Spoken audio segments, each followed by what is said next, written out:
Everyone, एक बार फिर से आपका स्वागत है प्रभात क्लासेस में। तो हमने फर्स्ट वीडियो में क्लास 12 में फर्स्ट वीडियो में काफ़ी चीज़ें पढ़ी थी। फॉर एग्जांपल इलेक्ट्रिक चार्ज क्या होता है, उसकी प्रॉपर्टीज़ क्या होती हैं, और उसके बारे में काफ़ी कुछ। साथ में हमने इलेक्ट्रिक फील्ड इंटेंसिटी पढ़ी थी और electric field intensity due to a point charge पढ़ा था। अगर आपने वो वीडियो मिस की है तो नीचे डिस्क्रिप्शन में उसका लिंक है, आप जाकर के उसे ज़रूर देखिए और उसके बाद इस वीडियो को देखिए। तो आज हम पढ़ेंगे इलेक्ट्रिक डाइपोल।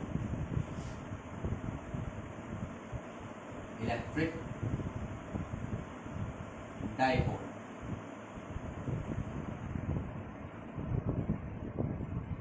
तो इलेक्ट्रिक डाइपोल होता क्या है?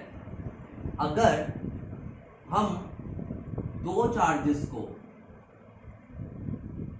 जो कि सेम मैग्नीट्यूड को हो बट डिफरेंट टाइप के हो, यानी कि एक प्लस क्यू तो दूसरा माइनस क्यू हो, एक दूसरे के बहुत पास ला करके रख दें, तो ये जो सिस्टम तैयार होता है इसे बोलते हैं इलेक्ट्रिक डाइपोल।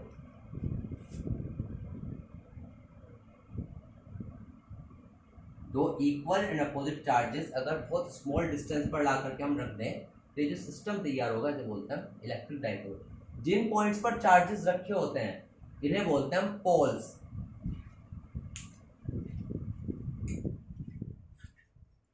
जिन पॉइंट्स पर चार्जेस रखे होते हैं इन्हें बोलते हैं पोल्स। जो लाइन इन चार्जेस को मिलाती है इसे बोलते हैं एक्सिस। एक्सिस। और इन दोनों पोल्स के एक परपेंडिकुलर लाइन जो कि इन दोनों चार्जेस के बीच के डिस्टेंस को इक्वल पार्ट्स में डिवाइड करती है इसे बोलते हैं इक्वेटर। दोनों चार्जेस के बीच की हम डिस्टेंस नॉर्मली 2l लेते हैं। 2l लीजिए, 2x लीजिए, 2r लीजिए। रीजन क्या है? इसका रीजन सिंपल ये है कि जब हम इक्वेटर पर electric field intensity find out करेंगे तो अगर हम ये डिस्टेंस l ले लेंगे तो ये l/2 होगी और ये भी l/2 होगी, जिससे कि हमारी कैलकुलेशंस थोड़ी स्टफ हो जाएंगी। लेकिन अगर हमने इसको 2l ली तो ये डिस्टेंस भी l होगी और ये l होगी, जिससे कि हमारी इक्वेशन कैलकुलेशंस ईजी हो जाएंगी, बस सिंपली। इसलिए हम इन दोनों चार्जेस के बीच की डिस्टेंस लेते हैं 2l। क्लियर? अब है electric dipole moment. Electric dipole moment represent करता है इसको P से। तो इलेक्ट्रिक डाइपोल मोमेंट क्या होता है? किसी भी चार्ज का magnitude that is Q into in दोनों चार्जेस के बीच की डिस्टेंस 2l का जो प्रोडक्ट होगा इसे बोलते हैं इलेक्ट्रिक डाइपोल मोमेंट। ये एक वेक्टर क्वांटिटी है और इसकी डायरेक्शन होती है माइनस चार्ज से प्लस चार्ज की तरफ, ऐसे। क्लियर? यूनिट की बात करें, क्यू की यूनिट क्या होगी? कूलम। 2l यानी कि लेंथ, लेंथ की यूनिट क्या होगी? मीटर।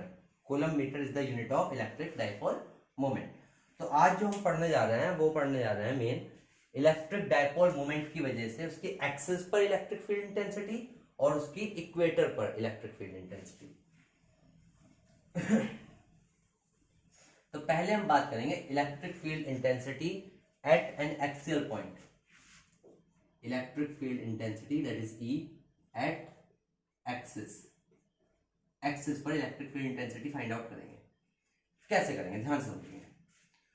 तो मान लीजिए ये हमारा एक डाइपोल है, माइनस क्यू और माइनस क्यू और ये प्लस क्यू। ये A पॉइंट पर रखा है और ये B पॉइंट पर रखा है। थोड़ा इसको पास बना देते हैं। प्लस क्यू, ये B पॉइंट पर रखा है, यह है इसकी एक्सिस। और मान लीजिए मुझे इस पॉइंट पर electric field intensity find out करनी है। ये पॉइंट है सपोज M। इस पॉइंट पर हमें electric field intensity find out करनी है। ये पॉइंट सेंटर से R डिस्टेंस पर रखा है, सेंटर से R डिस्टेंस पर रखा हुआ है। तो इनके बीच की डिस्टेंस होती है 2l। तो ये कितनी होगी? l। और ये भी कितनी हो गई? एल। तो यहां से यहां तक की डिस्टेंस क्या होगी, यहां से यहां तक ये आर है, सॉरी यहां से यहां तक की डिस्टेंस देखिए ये आर है और ये एल है, तो यहां से यहां तक की डिस्टेंस हो जाएगी आर प्लस एल। अब यहां पर देखिए ये डिस्टेंस देखते हैं, ये डिस्टेंस कितनी होगी, ये आर है ये एल है, तो ये कितनी बची, r minus l. So this is the, यहां इस चार्ज से इस पॉइंट की डिस्टेंस है आर प्लस एल और इस चार्ज से इस पॉइंट की डिस्टेंस है आर माइनस एल। अब हम जानते हैं कि पॉइंट चार्ज की वजह से, किसी भी क्यू चार्ज की वजह से किसी पॉइंट पर इलेक्ट्रिक फील्ड इंटेंसिटी का फॉर्मूला क्या होता था, 1/4πε0 क्यू अपॉन आर स्क्वायर, ये simply k into q upon are square, दोनों में से कोई फॉर्मूला यूज कर सकते हैं, होता था। साथ में मैंने आपको ये बात बताई थी कि इलेक्ट्रिक फील्ड इंटेंसिटी एक वेक्टर क्वांटिटी है, तो अगर ये वेक्टर क्वांटिटी है तो इसकी डायरेक्शन को कंसीडर करना बहुत जरूरी है। तो डायरेक्शन फाइंड आउट करने के लिए हम क्या करते थे, उस पॉइंट पर एक क्यू नॉट चार्ज रखा हुआ मानते थे, plus q naught charge, test charge. अब देखिए ये चार्ज इस चार्ज को रिपेल करेगा, भगाएगा अपने से दूर, तो यानी कि ये इस पर इस डायरेक्शन में फोर्स अप्लाई करेगा।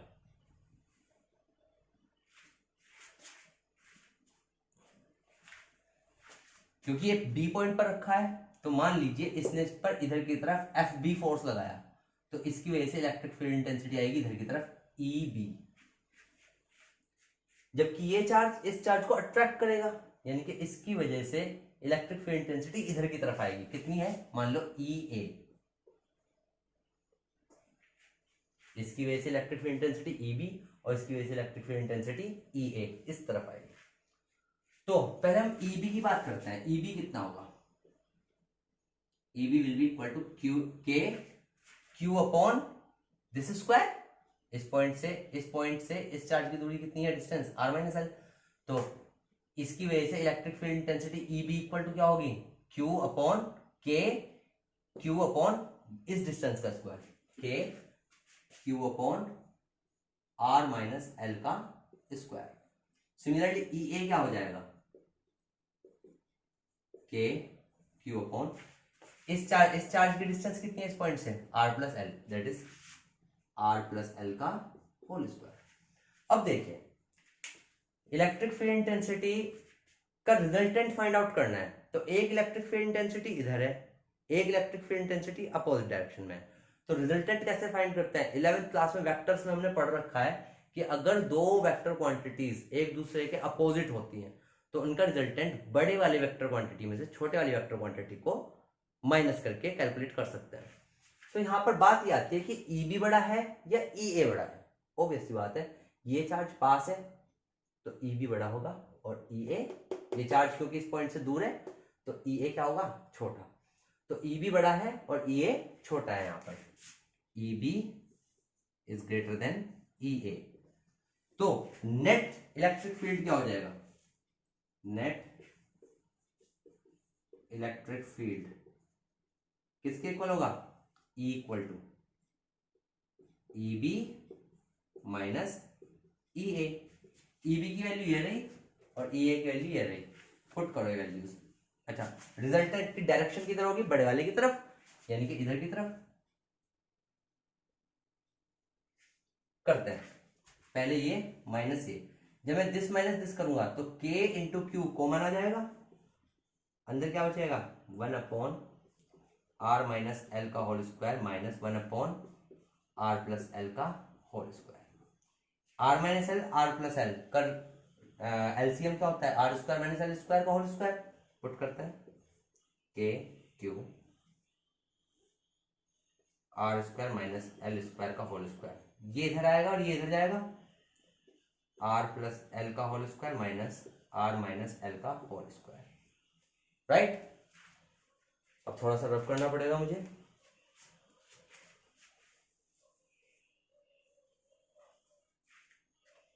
इसको मैं यहां लिखता हूं बाद में, इसका होल स्क्वायर ओपन करता हूं,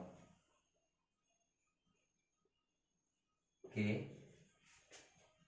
Q R square plus L square plus 2 R L minus, अब इसका होल स्क्वायर ओपन करूंगा, माइनस बाहर है तो साइन चेंज हो जाएंगे अंदर के, R square minus L square plus 2rl, right, upon are square minus L square का whole square, R square cancel out, L square cancel out, 2rl 4rl, answer हो जाएगा के Q 4rl upon are square minus L square का whole square.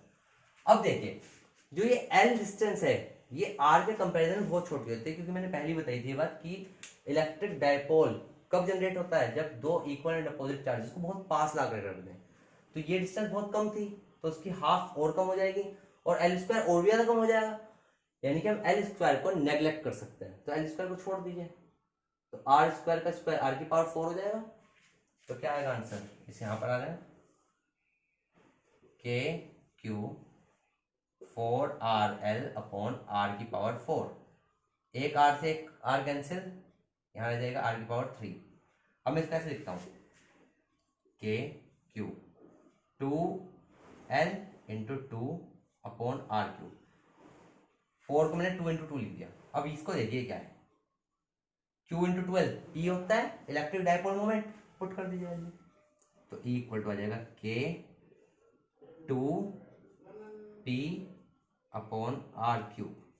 So this is the electric field intensity at an axial point। यहाँ पर k के लिए आप put कर सकते हैं 1/4πε0, तो E का फॉर्मूला आ जाएगा 1/4πε0 2p upon r cube. Clear. Next है इक्वेटर पर इलेक्ट्रिक फील्ड इंटेंसिटी।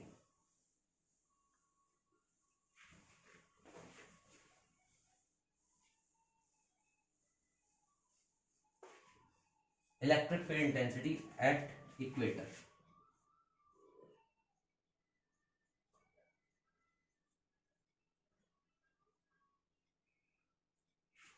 तो मान लीजिए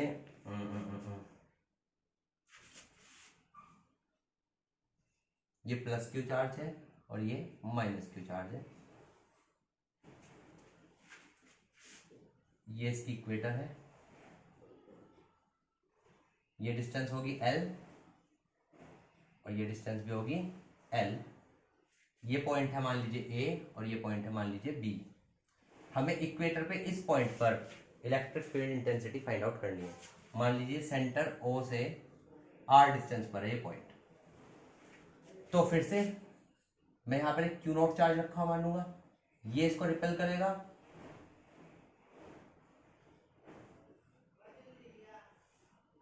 इसकी वजह से इलेक्ट्रिक फील्ड इंटेंसिटी आएगी इधर की तरफ ई ए, ये इसको अट्रैक्ट करेगा, इसकी वजह से इलेक्ट्रिक फील्ड इंटेंसिटी आएगी ई बी इधर की तरफ, राइट। ये एंगल मान लीजिए थीटा, तो ये भी कितना होगा थीटा। अब करते हैं इसको आगे सॉल्व। अगर ये एंगल थीटा है, इसको मैं आगे बढ़ाता हूं, अगर ये थीटा है तो ये भी कितना होगा थीटा।